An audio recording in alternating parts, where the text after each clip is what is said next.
મિત્રો, મોબાઈલ પર કોઈ તમને ગાળો આપે કે ધમકી આપે અથવા તમને ડરાવવાનો પ્રયાસ કરે તો આ ગુનો છે અને કાયદો તમને સંપૂર્ણ સુરક્ષા આપે છે.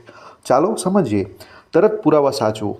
સૌથી પહેલું કામ, કોલ રેકોર્ડિંગ હોય તો તે રેકોર્ડિંગ સાચવો. વોટ્સઅપ કોલ લોગ હોય તો સ્ક્રીનશોટ કાઢો. પુરાવા જેટલા મજબૂત હશે તમારો કેસ તેટલો મજબૂત બનશે.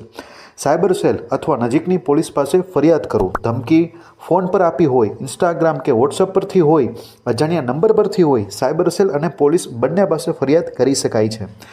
તમે માત્ર નંબર આપશો, બાકી બધું પોલીસ એડ્રેસ સુધી ટ્રેસ કરી શકે છે.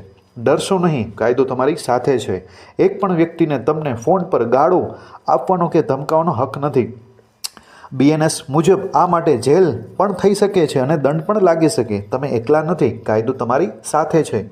યાદ રાખો, ડરશો નહીં, ફરિયાદ કરો. કાયદો જાણો અને સુરક્ષિત રહો. આવી કાયદાની સાચી માહિતી માટે લાઇક કરો, શેર કરો અને ફોલો કરવાનું ભૂલશો નહીં.